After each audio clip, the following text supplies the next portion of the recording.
Knowledge ഫാക്ടറിയുടെ പുതിയൊരു വീഡിയോയിലേക്ക് എല്ലാവർക്കും സ്വാഗതം. അപ്പൊ നമ്മൾ ഇന്ന് ഈ വീഡിയോയില് ഈ ആഴ്ചയിൽ ഏറ്റവും പ്രധാനപ്പെട്ട PSC വാർത്തകളെയും അപ്ഡേറ്റുകളെയും കുറിച്ചാണ് സംസാരിക്കാനായിട്ട് പോകുന്നത്. അപ്പൊ അതിൽ ആദ്യമായിട്ട് പറയാനുള്ള വാർത്ത എന്ന് പറയുന്നത് ശനിയാഴ്ച നടത്തിയിട്ടുണ്ടായിരുന്നു എന്ന് പറയുമ്പോൾ ഞാൻ നടത്തിയിട്ടുണ്ടായിരുന്നു നമ്മുടെ 10th പ്രിലിംസിന്റെ 4ാം ഘട്ട പരീക്ഷയുടെ ഒരു റിവ്യൂ എന്നിടത്തോളം നമ്മുടെ തൊഴിൽ വീതിയിൽ വന്നൊരു വാർത്തയാണ്. നമുക്കറിയാം നമ്മുടെ കഴിഞ്ഞ പരീക്ഷ നല്ല ടഫ് പരീക്ഷയായിരുന്നു. പരീക്ഷ എഴുതിയ എല്ലാവരും ഒരേ സ്വരത്തിൽ പറഞ്ഞ കാര്യമായിരുന്നു, ബുദ്ധിമുട്ടായിട്ടുള്ള പരീക്ഷ തന്നെയായിരുന്നു. കാര്യം ഒരു 10th പ്രിലിംസ് പരീക്ഷയ്ക്ക് ചേർന്ന ചോദ്യമാണോ എന്നുള്ള കാര്യത്തിൽ സംശയം വരുന്ന രീതിയിലുള്ള ക്വസ്റ്റ്യന്റെ പാറ്റേൺ ആയിരുന്നു ഇതിനകത്ത് കാണാനായിട്ട് കഴിഞ്ഞു. കോൺസ്റ്റിറ്റ്യൂഷൻ ഭരണഘടനയൊക്കെ വളരെ ടഫായിട്ട് വളരെ ഇന്റേണൽ ആയിട്ട് നല്ല ഡീപ്പായിട്ട് ചോദിച്ചൊരു ക്വസ്റ്റ്യൻ പേപ്പർ ആയിരുന്നു അല്ലെ. അപ്പൊ ഈ പറയുന്ന 10th പ്രിലിംസിന് 4ാം ഘട്ടം കടുപ്പം തന്നെയാണ് അവർ പറയുന്നത്. ഇതിനകത്ത് നമ്മുടെ തൊഴിൽവീതി പറയുന്ന കട്ട് ഓഫ് എന്ന് പറയുന്ന 64 മാർക്ക് മുതൽ 71 മാർക്ക് വരെ കട്ട് ഓഫ് വരാൻ സാധ്യത ഉണ്ടെന്നാണ് പറയുന്നത്. അപ്പൊ ഈ പറയുന്ന കട്ട് ഓഫ് മാർക്കിനെ കുറിച്ച് നിങ്ങൾക്ക് എന്താണ് പറയാനുള്ളത്? ഇത്രയും കട്ട് ഓഫ് കയറുമോ, അല്ലെങ്കിൽ ഇത്രയും പോകാനുള്ള സാധ്യതയില്ലേ? എന്താണ് നിങ്ങൾക്ക് ഈ പറയുന്ന കട്ട് ഓഫിനെ കുറിച്ച് പറയാനുള്ളത് എന്നുള്ള കാര്യം നിങ്ങൾ എന്ത് ചെയ്യുക? കമന്റ് ബോക്സിൽ കമന്റ് ആയിട്ട് ഇടുക. ഓക്കെ, അപ്പോൾ നമ്മൾ 10th പ്രിലിംസിന്റെ 4ാം ഘട്ടം കടുപ്പം പ്രതീക്ഷിക്കുന്ന കട്ട് ഓഫ് 64 മുതൽ 74 വരെ എന്നാണ് തൊഴിൽ വീതിയുടെ അഭിപ്രായം. ഓക്കെ, അപ്പൊ നമുക്ക് ആരെയും ഈ പറയുന്ന കട്ട് ഓഫിന്റെ കാര്യത്തിൽ പ്രഡിക്ഷൻ ഒന്നും കംപ്ലീറ്റ് ഒന്നും കറക്റ്റ് ആയിട്ടൊന്നും പറയാനൊന്നും പറ്റത്തില്ല. അത് ആർക്കും പറ്റത്തില്ല, അത് എനിക്കും പറ്റത്തില്ല, നിങ്ങൾക്കും പറ്റത്തില്ല, തൊഴിൽ വാർത്തയ്ക്കും പറ്റത്തില്ല, തൊഴിൽ വീതിക്കും പറ്റത്തില്ല. ഒരു അധ്യാപകനും എന്ത് ചെയ്യത്തില്ല ഈ പറയുന്ന കട്ട് ഓഫ് ഇപ്പൊ തന്നെ ഇരുന്ന് പ്രൊഡിക്റ്റ് ചെയ്യാനൊന്നും പറ്റത്തില്ല. ഇതൊക്കെ എന്താണ്, ഒരു എസ്റ്റിമേറ്റ് ആണല്ലേ. അപ്പൊ നമുക്ക് നോക്കാം എന്താണ് ഇവർ പറയുന്നത് എന്നുള്ള കാര്യം നമുക്ക് നോക്കാം. വിവിധ 10th ഘട്ടങ്ങളിലേക്ക് അല്ലെങ്കിൽ വിവിധ 10th ലെവൽ ഘട്ടങ്ങളിലേക്കാണ് ഫെബ്രുവരി 8-ന് പരീക്ഷ നടത്തിയത്. അപ്പൊ ഈ പരീക്ഷ നടത്തിയ 4ാം ഘട്ട പ്രിലിമിനറി പരീക്ഷ മുൻഘട്ടത്തെ അപേക്ഷിച്ച് ഉദ്യോഗാർത്ഥികളെ ബുദ്ധിമുട്ടിച്ചു എന്ന് തന്നെ പറയുന്നുണ്ട്. 10ാം ക്ലാസ് യോഗ്യതയായിട്ടുള്ള പരീക്ഷയിലെ നിലവാരമുള്ള ചോദ്യങ്ങളുടെ എണ്ണം കൂടിയതാണ് 4ാം ഘട്ടത്തെ മുൻ ചോദ്യങ്ങളെക്കാൾ കടുപ്പമേറിയതാക്കിയത്. വൈവിധ്യമുള്ള ഏതാനും ചോദ്യങ്ങൾ കടന്നു വന്ന പരീക്ഷയിൽ ഭരണഘടന, കറണ്ട് അഫയേഴ്സ് വിഭാഗത്തിൽ നിന്നുള്ള ചോദ്യങ്ങൾ കാര്യമായി പ്രതീക്ഷിച്ചിട്ടുണ്ടായിരുന്നു. അതുപോലെ തന്നെ ഈ ചോദ്യങ്ങളെല്ലാം നല്ല ബുദ്ധിമുട്ടുള്ളതുമായിരുന്നു. സ്കൂൾ പാഠപുസ്തകങ്ങൾക്ക് അർഹിച്ച പ്രാധാന്യം ലഭിച്ച പരീക്ഷയില് പരമ്പരാഗത ചോദ്യങ്ങൾക്കും കാര്യമായിട്ടുള്ള കുറവുണ്ടായിരുന്നില്ല. ചരിത്രവും ഭൂമിശാസ്ത്രവും നവോത്ഥാനവും ഗണിതവും പൊതുവെ ലളിതമായി. ശാസ്ത്ര മേഖലയിലെ ചോദ്യങ്ങൾ കാര്യമായിട്ട് വരച്ചിട്ടുണ്ടായിരുന്നില്ല.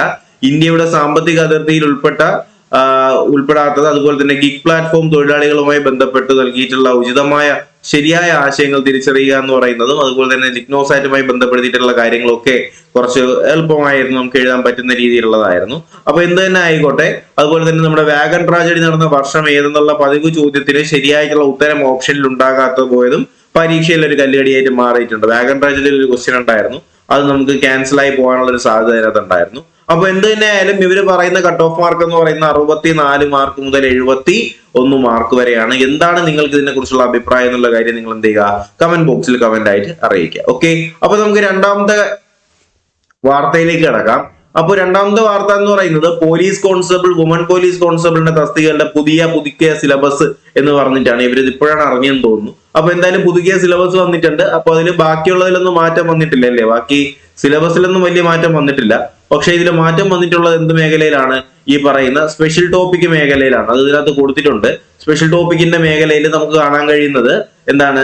നമ്മുടെ ഭാരതീയ ന്യായ സംഹിത അല്ലെങ്കിൽ BNS, അതുപോലെ തന്നെ ഭാരതീയ നാഗരിക സുരക്ഷാ സംഹിത BNSS, അതുപോലെ തന്നെ ഇന്ത്യൻ എവിഡൻസ് ആക്ടിന് വേറെ എന്ത് വന്നിട്ടുണ്ട്? ഭാരതീയ സാക്ഷ്യ അധിനിയമം എന്ന് പറഞ്ഞിട്ട് 3 നിയമങ്ങൾ ഇതിനകത്ത് വന്നിട്ടുണ്ട്. ഇത് മാത്രമല്ല, നമുക്ക് ഇതിനകത്ത് ബാക്കി പഠിക്കാനുണ്ട്. ബാക്കി NDPS ആക്ട് പഠിക്കാനുണ്ട്, അതുപോലെ തന്നെ കേരള പോലീസ് ആക്ട് പഠിക്കാനുണ്ട്.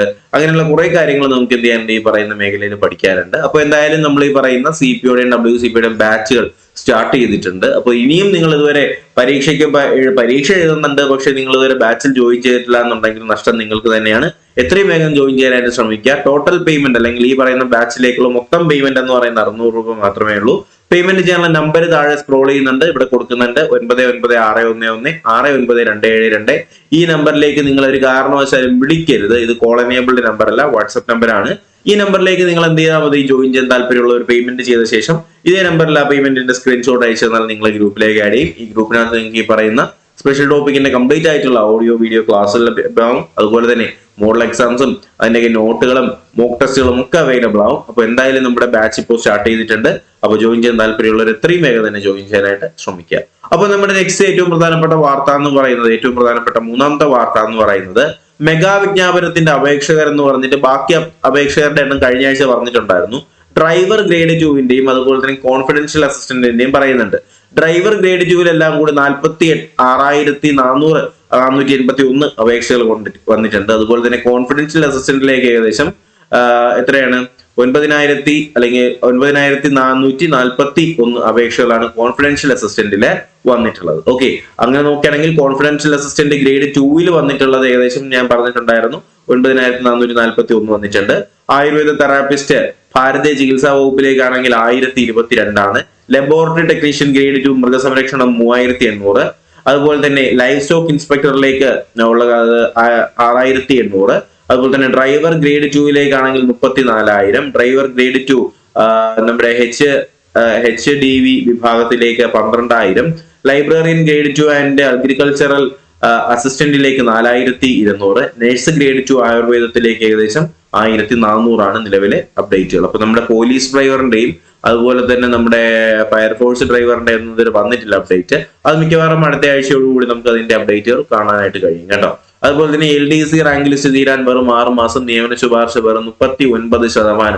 ഇവിടെ ആരൊക്കെയോ ഭരണത്തിൽ വന്നപ്പോഴത്തേക്കും നമ്മൾ ലിസ്റ്റ് ചുരുക്കുന്നത് എല്ലാരെയും അങ്ങ് കയറ്റാൻ വേണ്ടിയിട്ടാണ് എന്നുള്ള സംസാരമൊക്കെ ഉണ്ടായിരുന്നു. പക്ഷേ അങ്ങനത്തെ കാര്യങ്ങളൊന്നും ഇതുവരെ നടക്കുന്നില്ല എന്നുള്ള കാര്യം ഉദ്യോഗാർത്ഥികൾ, പ്രത്യേകിച്ച് നമ്മുടെ ഈ കേരളത്തിലെ യുവജനങ്ങളോട് ചെയ്യുന്ന വലിയൊരു ചതി തന്നെയാണ്. കാര്യം നിങ്ങൾ വെട്ടി റാങ്ക് ലിസ്റ്റിനെ എത്രയാക്കി? ഇത്ര ഉണ്ടായിരുന്ന റാങ്ക് ലിസ്റ്റിനെ നിങ്ങൾ വെട്ടി ഈ പരുവത്തിലാക്കി അല്ലെ? എന്നിട്ട് ഇതിന്റെ ന്യായം ചോദിച്ചപ്പോഴത്തേക്കും അതിന് പറയുന്നത് റാങ്ക് ലിസ്റ്റ് ചെറുതാക്കുന്ന എന്തിനു വേണ്ടിയിട്ടാണ്? അപ്പോയിന്റ്മെന്റ് കൂട്ടാൻ വേണ്ടിയിട്ടാണെന്ന് പറഞ്ഞിട്ടുണ്ടായിരുന്നു. എന്നിട്ട് അപ്പോയിന്റ്മെന്റ് കൂട്ടിയോ? ഇങ്ങനെയാണോ 39% പേര് അപ്പോയിന്റ് ചെയ്യുന്നതാണോ നിങ്ങളുടെ റാങ്ക് ലിസ്റ്റ്? ഇതാണോ റാങ്ക് ലിസ്റ്റ്? ഇത് ഒരു പരീക്ഷയുടെ കാര്യം മാത്രമല്ല പറയുന്നത്, കേരള PSCയുടെ എല്ലാ പരീക്ഷയുടെയും കാര്യമാണ് പറയുന്നത്. കഴിഞ്ഞ പ്രാവശ്യമൊക്കെ കഴിഞ്ഞ 5 വർഷത്തിനിടയിൽ നോക്കിയാൽ അപ്പോയിന്റ്മെന്റ് കുറഞ്ഞു വന്നുകൊണ്ടിരിക്കുകയാണ്. മാത്രമല്ല ഒരു സത്യം നിങ്ങൾ മനസ്സിലാക്കേണ്ടത്, ഏത് PSC പരീക്ഷ എഴുതിയാലും ആദ്യത്തെ ഒരു 200 റാങ്കിനകത്ത് വരാനായിട്ട് ശ്രമിക്കുക. അല്ലാന്നുണ്ടെങ്കിൽ നിങ്ങളുടെ അപ്പോയിന്റ്മെന്റ് വളരെ ബുദ്ധിമുട്ട് തന്നെയായിരിക്കും. ഏത് പരീക്ഷ ആയാലും, LGS ആയിക്കോട്ടെ, ഡിഗ്രി ലെവൽ മെയിൻസ് ആയിക്കോട്ടെ, ഏത് പരീക്ഷ ആയാലും ആദ്യത്തെ 200 റാങ്ക് ലിസ്റ്റിനകത്ത് അല്ലെങ്കിൽ 200 റാങ്കിനകത്ത് വന്നില്ല എന്നുണ്ടെങ്കിൽ അപ്പോയിന്റ്മെന്റ് ബുദ്ധിമുട്ടായിരിക്കും. ആ രീതിയിൽ തന്നെ നിങ്ങൾ എന്ത് ചെയ്യുക? കോമ്പറ്റീഷൻ കാണുക. ഓക്കെ, അതുപോട്ടെ അടുത്ത നോക്കിയം നമ്മുടെ 10th ലെവലിന്റെ പ്രിലിംസിന്റെ 2ാം ഘട്ടത്തിന്റെ ആൻസർ കീ വന്നിട്ടുണ്ടായിരുന്നു. അതിൽ 3 ചോദ്യങ്ങൾ ഒഴിവാക്കിയിട്ടുണ്ടായിരുന്നു കേട്ടോ. ചോദ്യങ്ങൾ ഒഴിവാക്കുന്നതിന്റെ എണ്ണം കുറഞ്ഞു വരുന്നുണ്ട്, നല്ലൊരു കാര്യം തന്നെയാണ്. ഡ്രാഫ്റ്റ്മാന്റെ ക്വസ്റ്റ്യനിലേക്ക് 9 ചോദ്യങ്ങൾ ഒഴിവാക്കിയിട്ടുണ്ട്, ഒരു ഉത്തരം തിരുത്തിയിട്ടുണ്ട് എന്ന് പറയുന്നുണ്ട്. അതുപോലെ തന്നെ KSEB വർക്കർ തസ്തികയിലേക്ക് 4000-ൽ കൂടുതൽ ഒഴിവ് വന്നിട്ടുണ്ട്. എത്രയാണ്? 4000-ൽ കൂടുതൽ ഒഴിവാണ് KSEBയിലോട്ട് വന്നിട്ടുള്ളത്. പക്ഷേ വിജ്ഞാപനം ഇല്ല എന്ന് പറയുന്നുണ്ട്. ഇരുട്ടിൽ തപ്പി KSEB. വളരെ നല്ല കാര്യമാണ് കേട്ടോ. 4000 ഒഴിവൊക്കെ വന്നാല് ആ ഒഴിവുകളെല്ലാം കൂടി നിങ്ങൾ ഒരുമിച്ച് എന്ത് ചെയ്യുക? അങ്ങ് വിഴുങ്ങുക. ഓക്കെ, അത് സാധാരണക്കാർക്ക് കൊടുക്കരുത്. ഓക്കെ, ഒരു കാരണവശാലും കൊടുക്കരുത്. അപ്പൊ ഇത്രയും ഒഴിവ് വന്നിരിക്കുകയല്ലേ, വെറുതെ വെച്ചേക്കുക. ഓക്കെ, അത് ഇരുട്ടിൽ തപ്പി KSEB എന്ന് പറയുന്നുണ്ട്. അപ്പൊ നിങ്ങൾക്ക് ഓരോ ജില്ലാടിസ്ഥാനത്തിലുള്ള കാണാൻ കഴിയും. തിരുവനന്തപുരത്ത് മാത്രം ഏകദേശം 450 ഒഴിവുകളാണ് വന്നിട്ടുള്ളത്. 450 ഒഴിവുകളാണ്. അതുപോലെ തന്നെ എല്ലാ ജില്ലകളിലും കൂടി കൂട്ടുമ്പോഴത്തേക്കും 4000 എല്ലാം കൂടി കൂട്ടുമ്പോൾ 4020 ഒഴിവുകളാണ് KSEBയിൽ മാത്രം. ജൂനിയർ ടെക്നീഷ്യൻ എന്ന് പറഞ്ഞ തസ്തികയിൽ മാത്രം 4020 ഒഴിവുകൾ വന്നിട്ടുണ്ട്. ഒരു കാരണവശാലും ഈ പറയുന്ന ഒഴിവുകൾ എന്ത് ചെയ്യരുത്? സാമ്പത്തിക പ്രതിസന്ധിയുടെ പേരിൽ സ്ഥിര നിയമനം കൊടുക്കരുത്. 100 കോടി രൂപ ഇറക്കിയിട്ട് 100 കോടി രൂപയ്ക്ക് പുതിയ കാറ് വാങ്ങാനും അനാവശ്യമായ ചെലവിലൊക്കെ പൈസ ഉണ്ട്. പക്ഷേ പൊതുജനത്തിന് ജോലി കൊടുക്കാൻ, സാധാരണ ജനത്തിന് ജോലി കൊടുക്കാൻ കയ്യിൽ ക്യാഷ് ഇല്ല. നല്ല കാര്യം. അടുത്ത ജൂനിയർ ഇൻസ്ട്രക്ടറിന്റെ 6 ട്രേഡുകളിലേക്ക് ഒഴിവാക്കിയത് 16 ചോദ്യങ്ങൾ ഒഴിവാക്കിയിട്ടുണ്ട്. 5 ഉത്തരം തിരുത്തിയിട്ടുണ്ടെന്നൊക്കെ പറയുന്നുണ്ട്. 100 ചോദ്യം ഉണ്ടാക്കുമ്പോൾ അതിൽ 16ഉം 20ഉം ചോദ്യങ്ങളൊക്കെ എന്ത് ചെയ്യാണ്? ഈ രീതിയിൽ മാറ്റുകയാണെന്നുണ്ടെങ്കിൽ പഠിച്ചുകൊണ്ട് പോണവൻ വിലയേ ഉള്ളൂ അല്ലെ? ഓക്കെ, 21 ചോദ്യങ്ങളാണ് മൊത്തത്തിൽ കഷ്ടം അല്ലെ? എന്താ പറയുക? അടുത്തൊരു വാർത്ത എന്ന് പറയുന്നത് കമ്പനി ബോർഡ് ലാസ്റ്റ് ഗ്രേഡിലേക്ക് 29 ചോദ്യങ്ങൾ ഒഴിവുകൾ റിപ്പോർട്ട് ചെയ്തിട്ടുണ്ട്. പോലീസ് കോൺസ്റ്റബിളിന്റെ ബാൻഡ് ബ്യൂഗ്ലർ ആദ്യ തെരഞ്ഞെടുപ്പിൽ തന്നെ ആളില്ലാത്ത ലിസ്റ്റ് എന്തിനാണ്? പിന്നെന്തിനാണ് സാർ? തൂക്കിയിട്ട് നടക്കാനാണോ തോക്ക് എന്ന് പറയുമ്പോൾ ആയിപ്പോയി അല്ലെ? ആദ്യത്തെ തിരഞ്ഞെടുപ്പിൽ തന്നെ ആളില്ലാത്ത ലിസ്റ്റാണ് വന്നിട്ടുള്ളത്. ഒഴിവുകൾ 276 ഒഴിവുകളുണ്ട്. ലിസ്റ്റിലുള്ളത് 165 പേര് അല്ലെ? ബാക്കി ആൾക്കാരെ നിങ്ങൾ എവിടെ നിന്ന് എടുക്കാൻ പോവുകയാണ്? അതുപോലെ തന്നെ സെക്രട്ടറി അസിസ്റ്റന്റില് 442 നിയമന ശുപാർശകൾ വന്നിട്ടുണ്ട്. വളരെ നല്ല കാര്യം. അടുത്ത വാർത്ത എന്ന് പറയുന്നത് KSEB എഞ്ചിനീയറിലേക്ക് 227 പേർക്ക് സ്ഥിരം നിയമനം വന്നിട്ടുണ്ട്. LPST എറണാകുളം 21 നിയമനം കൂടി വന്നിട്ടുണ്ട്. മുൻ ലിസ്റ്റിൽ നിന്നും 199 നിയമന ശുപാർശ പോയിട്ടുണ്ട് അസിസ്റ്റന്റ് ഇൻഷുറൻസിലേക്ക്. അതുപോലെ തന്നെ ഫുഡ് സേഫ്റ്റി ഓഫീസറിൽ ഉൾപ്പെടാതെ 10 തസ്തികകളുടെ ഷോർട്ട് ലിസ്റ്റ് ഉൾപ്പെടെ 10 തസ്തികകളുടെ ഷോർട്ട് ലിസ്റ്റ് വന്നിട്ടുണ്ട്. സംസ്ഥാന ജലഗതാഗത വകുപ്പിലേക്കുള്ള റാങ്ക് ലിസ്റ്റ് വന്നിട്ടുണ്ട്. അതുപോലെ തന്നെ PSC ആഴ്ച നടത്തിയിട്ടുണ്ടായിരുന്ന പരീക്ഷകൾ, ഇന്റർവ്യൂകളും കാര്യങ്ങളൊക്കെ വരുന്നുണ്ട്. LP അല്ല LPST LP സ്കൂൾ ടീച്ചറിന്റെ ഇന്റർവ്യൂകൾ നടക്കുകയാണ്. അതുപോലെ തന്നെ നമ്മുടെ PSC അഡ്വൈസ് എന്ന് പറഞ്ഞിട്ട് LDC Thiruvananthapuram, VO Palakkad, LPST കൊല്ലം, സ്റ്റാഫ് നേഴ്സ്, സബ് എഞ്ചിനീയറിന്റെ ഒക്കെ വന്നിട്ടുണ്ട്. അപ്പോൾ ഇത്രയും കാര്യങ്ങൾ നിങ്ങൾ എന്ത് ചെയ്യുക, നമ്മുടെ കേരള PSCയുടെ ഏറ്റവും പുതിയ അപ്ഡേറ്റ് ആയിട്ട് പറയാനുള്ളത് ഇത്രയും കാര്യങ്ങൾ തന്നെയാണ്. അപ്പൊ എന്തായാലും ഞാൻ ഈ പറഞ്ഞ പോലെ തന്നെ നമ്മുടെ ഫോഴ്സിന്റെ ബാച്ചുകൾ സ്റ്റാർട്ട് ചെയ്തിട്ടുണ്ട്. ഫോഴ്സ് 2025 എന്ന് പറഞ്ഞിട്ട് കമ്പൈൻഡ് ബാച്ച് സ്റ്റാർട്ട് ചെയ്തിട്ടുണ്ട്. ഇതിനകത്ത് നിങ്ങൾക്ക് ഈ പറയുന്ന പോലീസും എക്സൈസും ഫയർഫോഴ്സും ബീറ്റിന്റെയും ക്ലാസ്സുകൾ ഒരുമിച്ച് കിട്ടുന്നതായിരിക്കും. അപ്പോൾ ഇതിലേക്ക് ജോയിൻ ചെയ്താൽ നിങ്ങൾക്ക് എക്സാം തീരുന്നവരെയാണ് ഇതിന്റെ വാലിഡിറ്റി എന്ന് പറയുന്നത്. 999 രൂപയാണ് പേയ്മെന്റ്. ജോയിൻ ചെയ്യാൻ താല്പര്യമുള്ള താഴെ സ്ക്രോൾ ചെയ്യുന്ന നമ്പറിൽ പേയ്മെന്റ് ചെയ്ത ശേഷം ഇതേ നമ്പറിൽ വാട്സാപ്പിൽ ആ പേയ്മെന്റ് സ്ക്രീൻഷോട്ട് അയച്ചാൽ മതി. നിങ്ങൾ ഗ്രൂപ്പിലേക്ക് ആഡ് ചെയ്യുന്നതായിരിക്കും. അല്ല നിങ്ങൾക്ക് ഇപ്പോൾ CPO മാത്രം മതി, അല്ലെങ്കിൽ പോലീസ് മാത്രം മതി, അല്ലെങ്കിൽ എക്സൈസ് മാത്രം മതി, അല്ലെങ്കിൽ ഫയർഫോഴ്സും മാത്രം മതി അങ്ങനെയാണെങ്കിലും നിങ്ങൾക്ക് അതിനുള്ള ഫെസിലിറ്റി അവൈലബിൾ ആണ്. പിന്നെ നമ്മൾ സബ് ഇൻസ്പെക്ടറിന്റെ മെയിൻസ് ബാച്ച് സ്റ്റാർട്ട് ചെയ്തിട്ടുണ്ട്.